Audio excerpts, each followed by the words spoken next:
मैं doctor G L. Saini, associate professor, government college Khetri. आज हम BSc part 3 maths paper first अमूर्त बीजगणित के बारे में चर्चा करेंगे। इसमें जो टॉपिक लिया गया है उसका नाम है ग्रुप मॉर्फिज्म, यानी ग्रुप समाकारिता। इसमें हम कुछ थ्योरम्स जो है उनके बारे में पढ़ेंगे।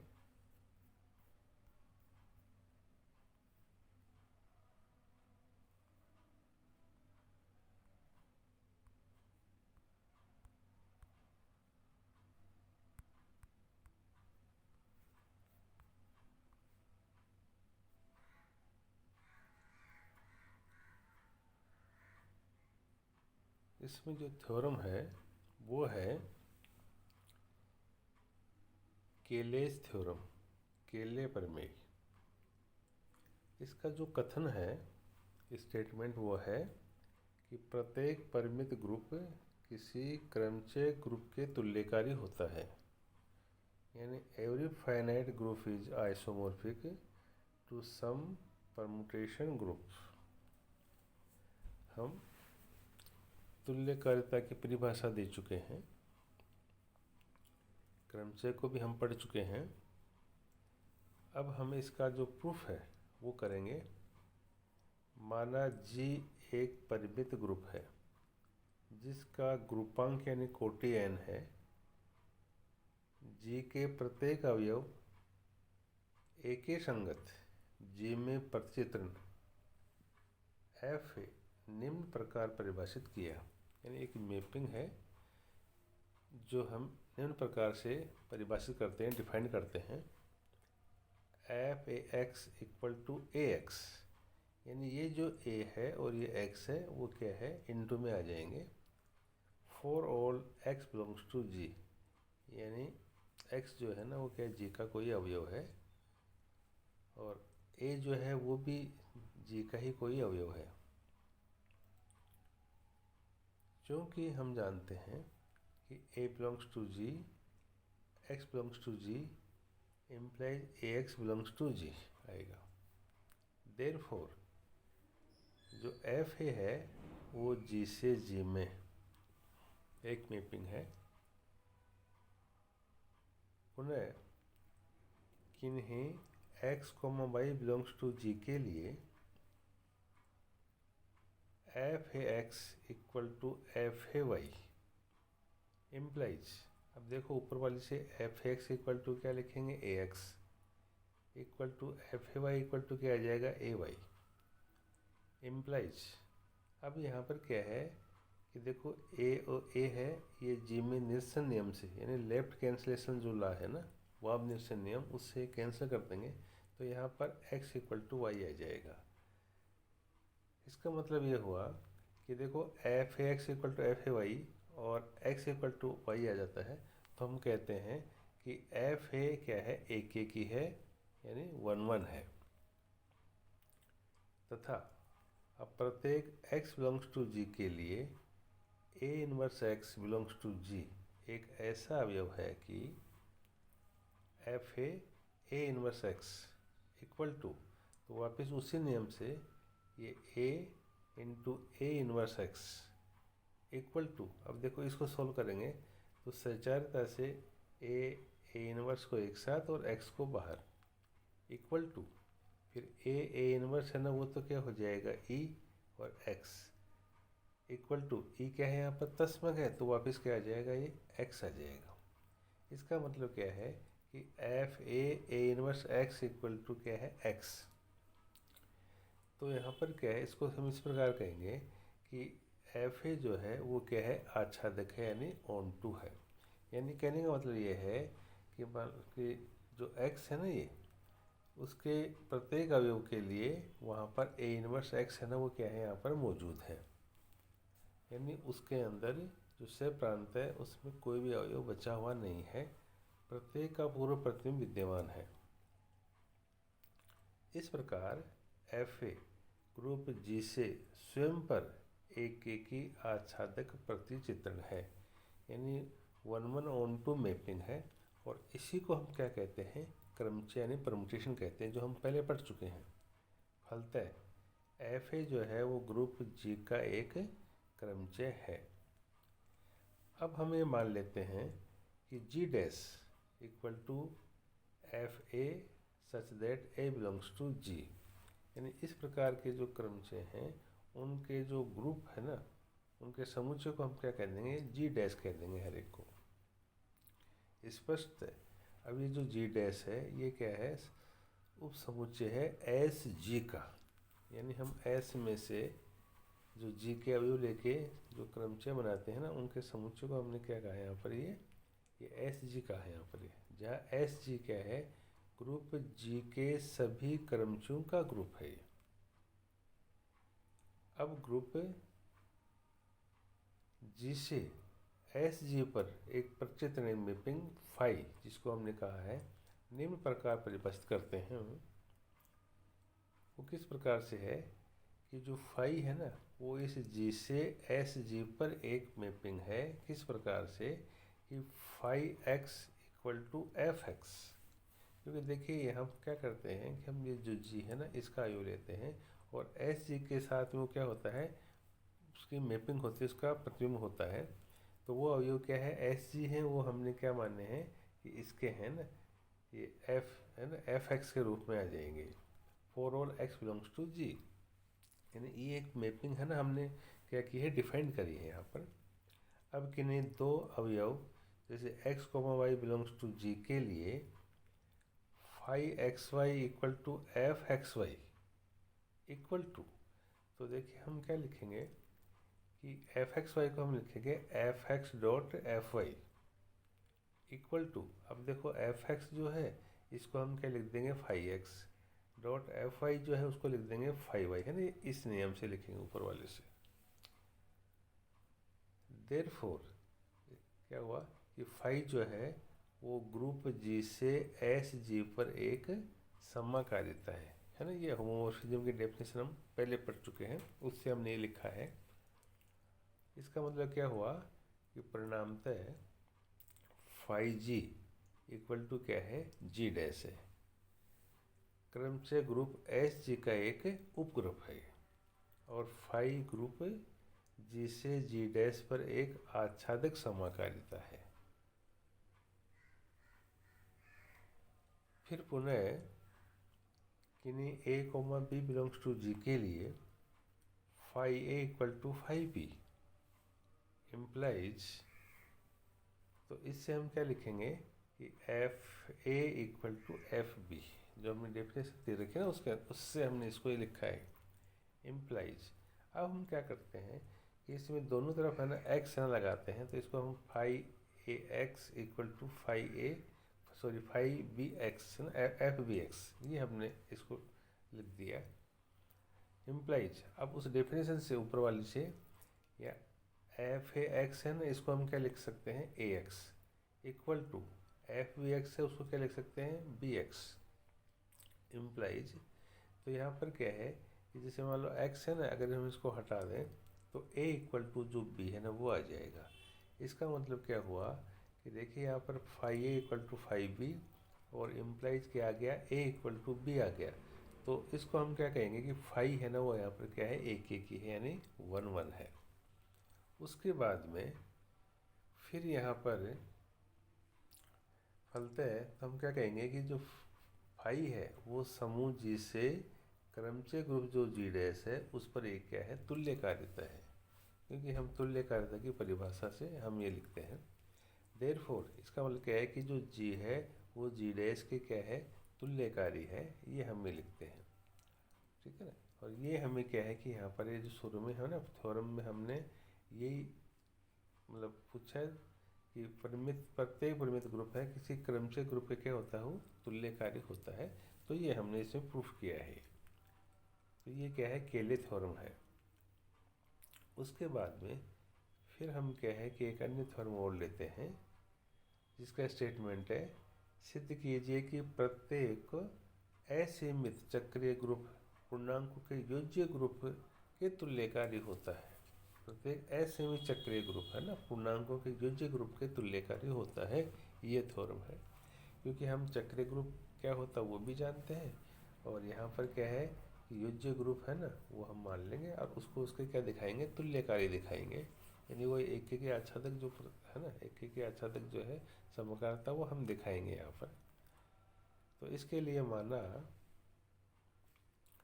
जी एक असममित चक्रीय ग्रुप है जिसका जनक ए है, अर्थात जी इक्वल टू ए, है ना, ये उसका क्या है, चक्रीय ग्रुप का नोटेशन है। सबसे पहले हम देखेंगे कि ए की कोई दो असमान पूर्णांक घातें जी के दो असमान अवयव व्यक्त करेंगी, क्योंकि जो अवयव ए है ना ये, उसकी जो पूर्णांक घातें हैं असमान, वो क्या है कि असमान अवयव ही क्या करेंगे, व्यक्त करेंगे जी के अंदर। तो उसको हमने अब ये लिख दिया कि अब यदि जैसे ए की power n equal to a की पावर m हो, जहाँ m n belongs to z, ये क्या है, पूर्णांक हो, तथा यहाँ पर जो n है ना उसको हम m से बड़ा लेते हैं, तो n ग्रेटर देन m हो, तो हम क्या है कि a की power n equal to a की पावर m इम्प्लाइज, अब इसमें a की पावर माइनस m है ना, उससे हम दोनों तरफ इसको ऑपरेट करेंगे। तो यहाँ पर ये लिख दिया कि a की पावर n इंटू ए की power minus m equal to a की पावर m इंटू ए की पावर माइनस m इम्प्लाइज, अब देखो ये घातांक के नियम से ए की पावर n माइनस m हो जाएगा इक्वल टू ये ए की पावर m माइनस m, यानी ए की पावर 0, और ए की पावर 0 को हम किससे, ई से, यानी तस्मक से डिनोट करते हैं, इम्प्लाइज। इसका मतलब क्या हुआ कि ये जो है ना ऑर्डर ऑफ ए, ये क्या आ गया, सीमित आ गया ना, फाइनाइट आ गया, क्योंकि n माइनस m है और ये क्या है, कोई पूर्णांक है, तो n माइनस m करेंगे तो क्या आएगा, कोई पूर्णांक ही आएगा। इसका मतलब है ना कि ऑर्डर ए की power n minus m equal to e है, तो कोटि की परिभाषा से ऑर्डर ऑफ ए है ना, ये क्या आ गया, फाइनाइट आ गया, सीमित आ गया, इम्प्लाइज। तो हम कहेंगे कि जी है ना एक क्या है, परिमित ग्रुप है ना, यहाँ पर जी क्या आ गया, परिमित ग्रुप आ गया, जबकि वहाँ पर हमें क्या मानना है, असीमित मानना है, तो जो क्या है कि इसका विरोधाभास है। देयरफॉर अब जी इक्वल टू, अब यहाँ पर क्या है कि देखो ये है ना, इसमें अवयव ले लिए हमने, यहाँ पर से डॉट डॉट, फिर जैसे ए की पावर माइनस 3 है, ए की पावर माइनस 2 है, ए की पावर माइनस 1 है, ए की पावर 0 इक्वल टू ई, और ए है यहाँ ए स्क्वायर है, ए क्यूब डॉट डॉट है ना, ये के में सभी जो अवयव है ना वो क्या है, भिन्न भिन्न है, ठीक है।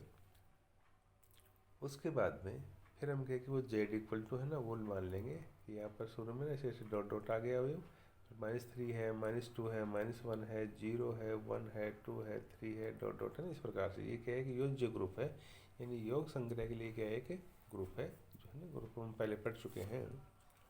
इसके बाद में अब समूह जी से पूर्णांकों के ग्रुप जेड में एक प्रचित्र है ना एफ, वो निम्न प्रकार परिभाषित करते हैं कि एफ जी से जेड में किस प्रकार से, कि एफ ए की पावर एन इक्वल टू क्या आ जाए, वो एन आ जाए, फॉर ए की पावर एन बिलोंग्स टू जी, इस प्रकार से,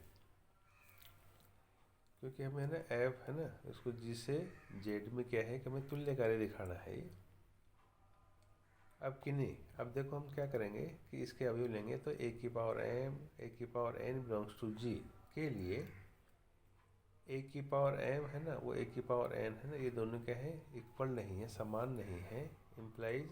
इसका मतलब है कि ए की पावर एम है ना, इसके अनुसार जैसे एफ ए की power n equal to n है ना, तो इसके अनुसार यहाँ पर क्या है कि ये जो एम है वो भी इसके है ना एन के बराबर नहीं होंगे, अलग अलग होंगे, इम्प्लाइज। अब इस ऊपर वाले से क्या है कि एम है तो हम एफ ए की पावर एम लिख देंगे, इम्प्लाई है ना, ये बराबर नहीं है किसके, एफ ए की पावर एन के।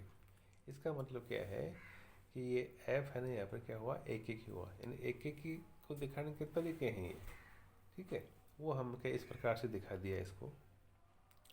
तथा प्रत्येक अब n बिलोंग्स टू जेड के लिए जी में ए की पावर n एक ऐसा अवयव है कि एफ ए की power n equal to n, है ना।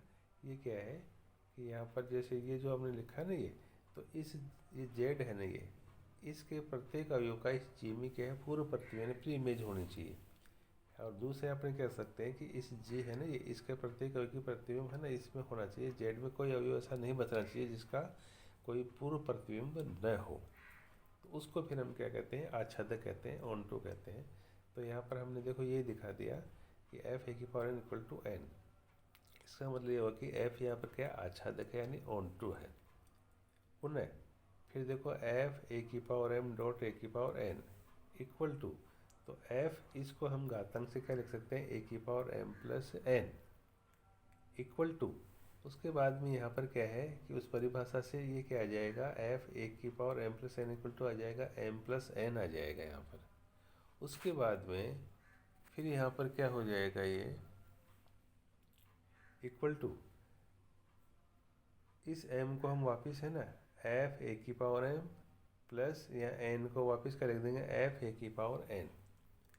अतः f जो है ग्रुप G से G डैश पर एक क्या है, समाकारिता है। अतः उपरोक्त से f जो है ग्रुप G से पूर्णांकों के ग्रुप Z पर एक क्या है, तुल्यकारिता है। ये हम यहाँ प्रूव करना चाह रहे थे।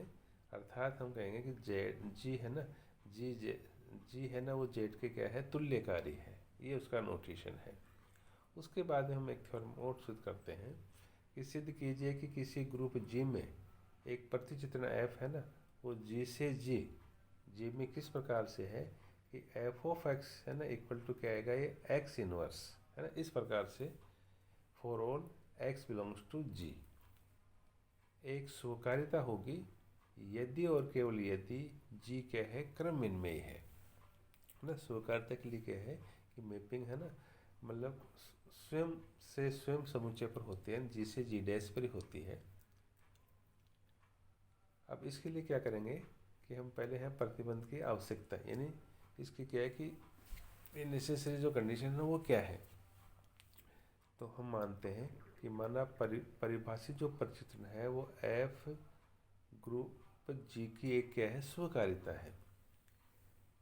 यदि स्वकारिता आप दिखाने के लिए अब हम क्या करेंगे कि उसके G के दो अवयव लेंगे, x को y belongs to G f of x y equal to, तो ये जो परिभाषा दी है ना आपने, जिसकी मैपिंग दी है कि एफ एक्स इक्वल टू क्या होता है, x इनवर्स होता है ना। इस x की जगह है तो यहाँ x का इनवर्स आ जाएगा।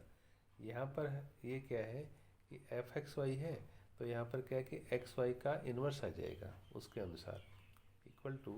फिर हम देखो उत्क्रमण जो नियम है रिवर्सल लॉ, उससे हम इसको लिख सकते हैं y inverse into x inverse, जो पहले पढ़ चुके हैं, इक्वल टू। फिर इसको वापस है ना अपन इसको क्या लिख सकते हैं कि एफ ऑफ वाई, और एक्स इनवर्स है इसको लिख सकते हैं f of x equal to. फिर देखो f of y into f of x, क्योंकि एफ क्या है यहाँ पर स्वकारिता है, तो इसको है ना एफ ऑफ वाई एक्स है ना, वो हम लिख देंगे यहाँ पर, ठीक है। तो उसके सॉरी समाकारिता आएगी यहाँ पर, चूँकि एफ यहाँ पर क्या है, एक एक ही है ये, therefore f x y equal to f y x implies, तो इसमें है ना पर इसको x equal to y x, ये हम इसको लिख देंगे। देयरफॉर क्या कहेंगे कि G एक क्रमविन्मयी ग्रुप है। अब उसके बाद में फिर यहाँ पर क्या बताएंगे, प्रतिबंध की पर्याप्तता बताएंगे। तो इसके लिए माना G एक क्या है, क्रमविन्मयी ग्रुप है तथा x, y belongs to G, तब f x equal to f y implies f x को क्या लिखेंगे, एक्स इनवर्स, और एफ वाई को क्या लिखेंगे, वाई इनवर्स इम्प्लाइज। तो अब देखो हम क्या करेंगे, इसका एक्स इनवर्स का इनवर्स लगा दें इक्वल टू इधर भी वाई इनवर्स का इनवर्स लगा दें, दोनों तरफ कोई फर्क नहीं पड़ेगा। और हम ये भी जानते हैं कि कोई भी अवयव है खुद के इनवर्स का इनवर्स क्या स्वयं होता है, तो यहाँ पर एक्स इनवर्स का इनवर्स क्या आ जाएगा, एक्स आ जाएगा, और वाई इनवर्स का इनवर्स जो है ना यहाँ पर क्या आ जाएगा, वाई आ जाएगा। देयरफॉर तो इसका मतलब क्या हुआ कि एफ यहाँ पर क्या हुआ, एक एक ही है। फिर उसके बाद में वापिस अब आच्छादित दिखाने के लिए साथ ही प्रत्येक x बिलोंग्स टू G के लिए x inverse belongs to G ऐसा अवयव है कि वहाँ पर विद्यमान है कि f of x inverse equal to, परिभाषा से x इनवर्स का इनवर्स है ना इक्वल टू क्या आ जाएगा, x आ जाएगा। इसका मतलब क्या है कि इस x के प्रत्येक अवयव के लिए x इनवर्स है ना वहाँ पर विद्यमान है, तो इसको हम कहेंगे कि f यहाँ पर क्या है, आच्छादक है यानी ऑन टू है। फिर पुनः f x y equal to x y का होल इनवर्स इक्वल टू वो रिवर्स वाला से क्या लिख देंगे, y inverse into x inverse equal to, फिर हम क्या करेंगे जी, यहाँ पर हम क्या है, ये कर्म इनमें कम्पिटेटिव है तो इसको हमने एक्स इनवर्स वाई इनवर्स लिख दिया इक्वल टू, फिर एक्स इनवर्स की जगह f of x, y inverse की जगह एफ ऑफ वाई लिख दिया। देयरफॉर एफ जो है ग्रुप जी से जी पर एक तुल्यकारिता है। जब एफ ग्रुप जी से जी पर एक तुल्यकारिता है तो हम इसको क्या कहेंगे कि यह जी की क्या है, कि स्वकारिता है। ठीक है, तो इस प्रकार से आज हमने ये 3 थ्योरम पढ़ी हैं। आज हम इतना ही पढ़ेंगे। धन्यवाद।